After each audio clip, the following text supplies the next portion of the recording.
the eyeballs and the visibility and the growth is better for all involved. I mean, frankly, John, like, Caitlin Clark got me here, right? You know what I mean? Talking about them maximizing their great potential.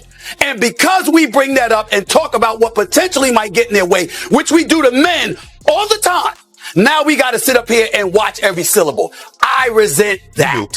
A large number of the black players and former black players have decided, hey, we're going to hate on Caitlin Clark and we're going to talk about Caitlin Clark constantly to elevate ourselves, but also trigger her fans so that they'll keep coming to games and rooting for her, and it's going to elevate the entire league. The WNBA has never seen anything like this.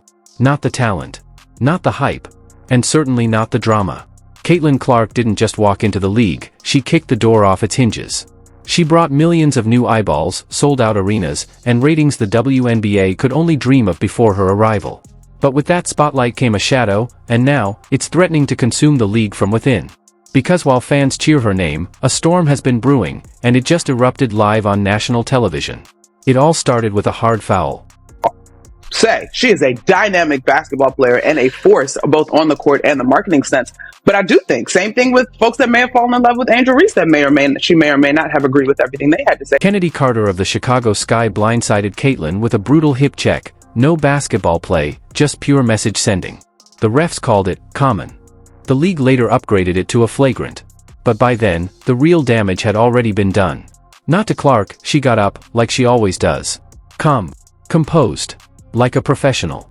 This is what I'm saying to y'all, though, and I know we got to go to break, and we didn't necessarily go there, and maybe we should. There are so many layers in this conversation around the way that it's being discussed. No. And yes, Shannon, I know y'all are going to say you know, and Stephen A., I know you just shared that you have talked about the WNBA on your program too. You guys may not have said everybody, but the prevailing sentiment for folks that are just joining the WNBA and following women's sports is unfair to the women of this league, to your point, who have laid the groundwork for Caitlin Clark to come in and now take it to the next level. That's all I'm saying in these conversations. Kennedy Carter's behavior is not indicative of the entire league. We are still talking about competition where you are allowed to get a little extra elbow in if you are competing and you do it within the parameters of the game. The game is physical. Caitlin is helping to grow the league. These women understand that, but she cannot be babied as a rookie. That's all I'm at. All right. Who talks about the WNBA? Who talks about women? Who talk about women's sports more than First Take? Stephen A. Respectfully. Retaliation. No drama. But the message was loud and clear, you're not welcome here. And then, came the explosion. On ESPN's First Take, Stephen A. Smith, the voice of American sports, went off. After analyst Monica McNutt questioned whether Clark deserved the hype, Smith fired back. And not with whispers, with thunder. He called out the double standards. The coded language. The subtle jabs dressed up as her and Carter were jawing a little bit back and forth the last few possessions. The two were seen before the play, exchanging words at the other end of the court. Carter refused to answer questions about the foul after the game. I ain't answering no Caitlin Clark questions. Basketball critique. And most of all, he called out what he sees as a deeper, uglier truth, that some of the backlash toward Clark isn't about the game, it's about power, attention, and race. According to Stephen A., a large number of black players and former players have used Clark as a lightning rod, criticizing her, provoking her fans, and fueling controversy. Not to talk basketball, but to elevate their own brands and shift the narrative. And like it or not, it's working. The WNBA is now at the center of a cultural war. On one side, you've got a rookie phenomenon. We saw the play in the third quarter where Carter kind of decked you. How do you respond to that and stay within yourself? I feel like I'm just at the point where you accept it and don't retaliate. Just let them hit you. Be what it is. Don't let it get inside your head and know it's coming. I think at this point, I know I'm going to take a couple hard shots a game. It is what it is, I guess. I don't know. Phenomenon redefining what's possible for women's sports. On the other, a league grappling with the uncomfortable reality that her presence has changed everything, from salaries to TV time to who gets talked about. And the question no one wants to say out loud? Is Caitlin Clark being punished for being too popular and too white? Because while she's broken records and barriers, she's also become a target, not just for defenses, but for social commentary. Every hard foul, every slight, every look, dissected like a crime scene. About the WNBA, who talks about women's sports more than First Take? Stephen A., respectfully, with your platform, you could have been doing this 3 years ago if you wanted to. Wow. All right, we got to go. You guys. So did you You know you're my guy, but who does more than Stephen, us? I'm talking to you. I'm talking to you. Wow. Don't do that. I'm talking to you about the power that you have. Okay. I'm talking to you. Okay. And somehow, she's the villain? Stephen A. wasn't having it. He called it blatant disrespect. He reminded everyone that First Take has covered women's sports more than almost any other show on air. But he also admitted, it took Clark to get him in the building. And that's not an insult. That's reality. Like it or not, Caitlin Clark is the rising tide. The needle mover. The reason casual fans are now watching the WNBA and buying jerseys they never cared about before. And while Monica McNutt defended the players who paved the way, who built the league brick. This is about what I will personally label the idiocy of Team USA women's basketball. How dare you make this decision? It's stupid. And I'm going to tell you why it's stupid. I want all the ladies on this squad to know every single one of y'all are deserving of it. Caitlin Clark does not deserve a spot ahead of any of the players on this roster. Okay? If we're talking just basketball, you know we're not. You know we're not. Who was the rookie of the year last year? It was Aaliyah Boston. The Indiana Fever sucked. They were 10th in the league. Based on McNutt's logic, she shouldn't have won it because there were other females that played for the Minnesota Lynx and the Atlanta Dream who both had better records despite not having as good a numbers as Aaliyah Boston. The fact that she thinks this is actually a close race is laughable.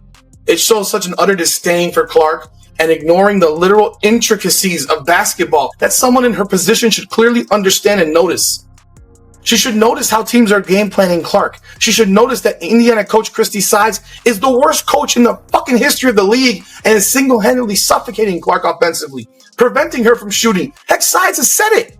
She should notice that Clark is dropping dimes left and right and should be averaging 10 assists a game if her teammates could make wide open layups and or catch the fucking ball from her perfect passes down the floor. She should notice that no offense is being run for Clark. By Brick, Stephen A. made it clear that doesn't mean Clark deserves to be torn down.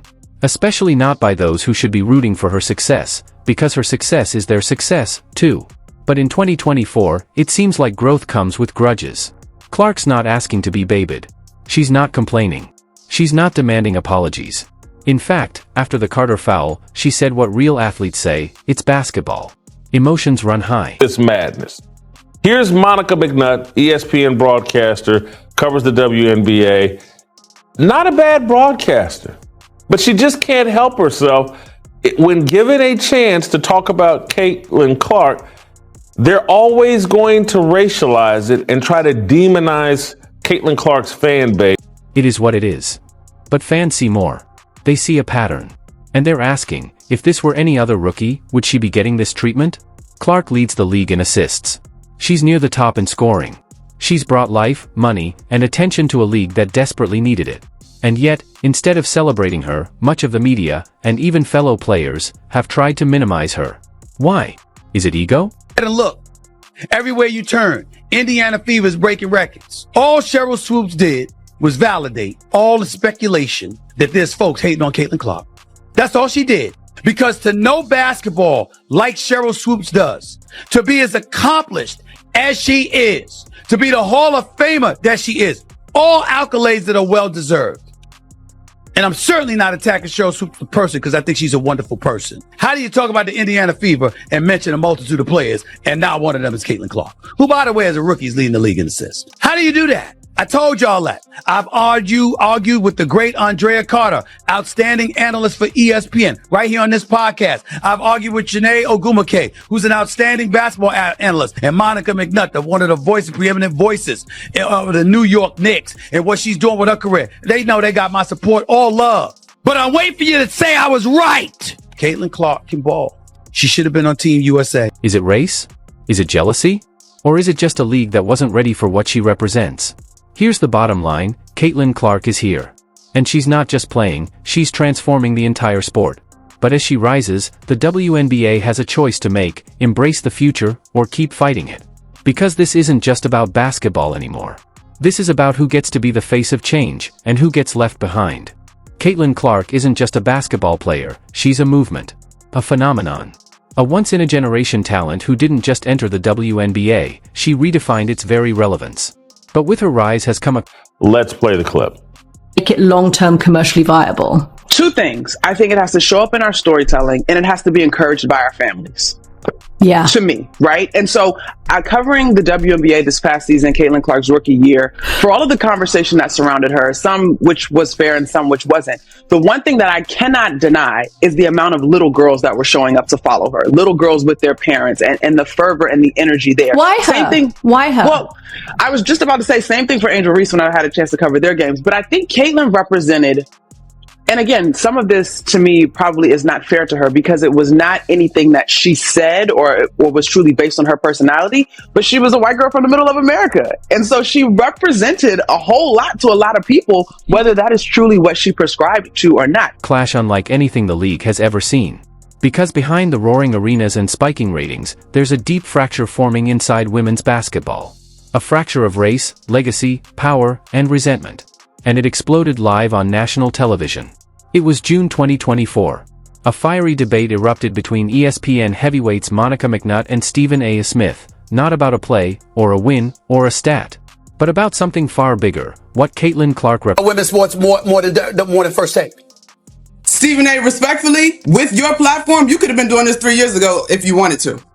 I did not intend to make it personal, but when I look at Stephen A. and my relationship with Stephen A., he the head honcho at ESPN as far as I'm concerned. If SA says, let's talk about it, it's going to be discussed, right? Right. But what I do stand by is that the way that the WNBA is being covered, 3 years ago, we were not having these conversations about the WNBA as we are now. And that is just a fact. But you said, Monica, it's never too late to do the right thing. Absolutely. And I think people be like, oh, nobody was talking about like you. I heard you at the end of that show. You lucky Molly had to go to break. Monica, you proving his point because nobody was talking about Caitlin Clark at 3 years ago. I heard your old Southern sass back there. I get that we are at a special place when it comes to women's basketball and the growth of the game and all of the eyeballs. I think what I was frustrated by in our conversation earlier is that we can hold more than one truth, y'all. Like the idea of some players being jealous, yes, that probably exists. But I think in Caitlin's debut, since she has made her debut, there's been a large and loud clamor or push, yes, that is Caitlin versus the W. Okay. And that is unfair. Okay. To me, yeah, jealous, sure. I mean, would you be jealous of somebody that got $28 million shoe deal or whatever the deal is before you step foot in the pros? Right? Yeah. I just need us all to do a better job of holding room for multiple truth. Jordan as a rookie, Joe, right? LeBron as a rookie, like Wemby as a rookie. When you look at guys that have gone on to be great, I'm sure they would not say their rookie years were cakewalks. Now, in the case of LeBron and presents, Stephen A. made it plain. Caitlin Clark is the reason he's watching the WNBA.